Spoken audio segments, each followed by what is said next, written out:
De retour à notre émission, êtes-vous à risque? La famille, il y a plein de bonnes choses reliées à la famille, les parties, les souvenirs de famille, les becs de ma tante.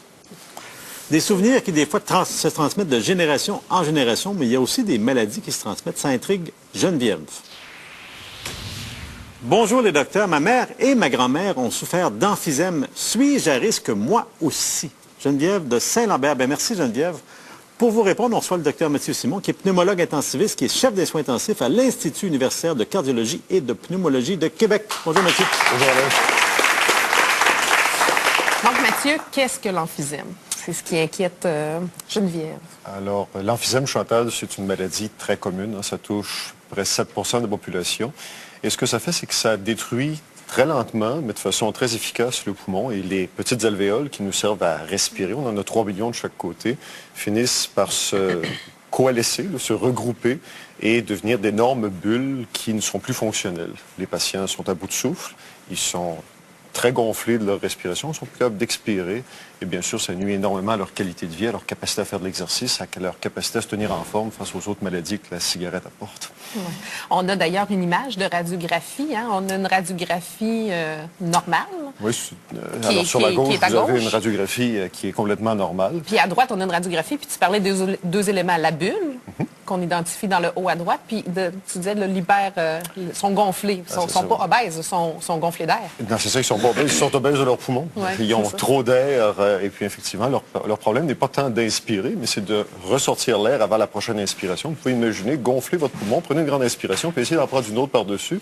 C'est la situation dans laquelle l'emphysémateux se retrouve. On parlait tout à l'heure de la possibilité que ça soit transmis génétiquement. Ouais. Effectivement, on a isolé un gène. Il y a une personne sur 3000 au Québec qui est porteuse de ce gène-là.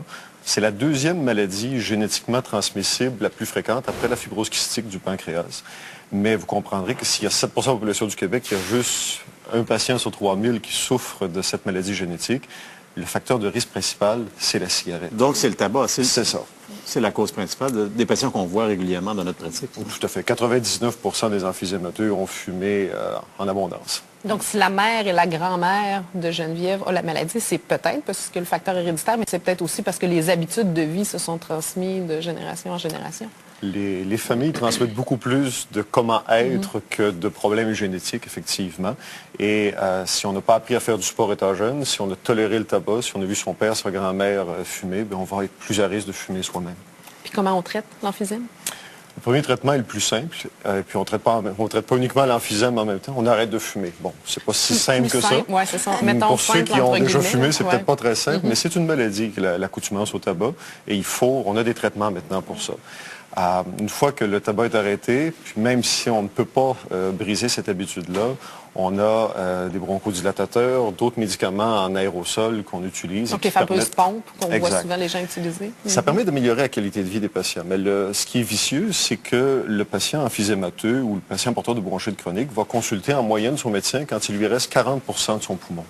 Donc, très tard dans la maladie. Très, très tardivement. Et c'est la seule maladie chronique, à côté du diabète, les maladies cardiovasculaires, qui est en progression au pays et dans la province. Et pourtant, il n'y a pas encore de dépistage systématique de la chose. Donc, si à la maison, vous fumez et que ça fait une vingtaine d'années que vous fumez, vous toussez, demandez donc à votre médecin de vous dépister parce que ça va permettre effectivement, si on vous attrape à 60% de votre poumon résiduel, ben, en arrêtant de fumer là, puis en vous donnant les traitements appropriés, vous allez protéger ça jusqu'au reste de votre existence. Le dépistage, c'est une radiographie? Une radiographie, des tests de fonction également. On fait souffler dans une petite pipe, et puis c'est très simple, 15 minutes, c'est fait.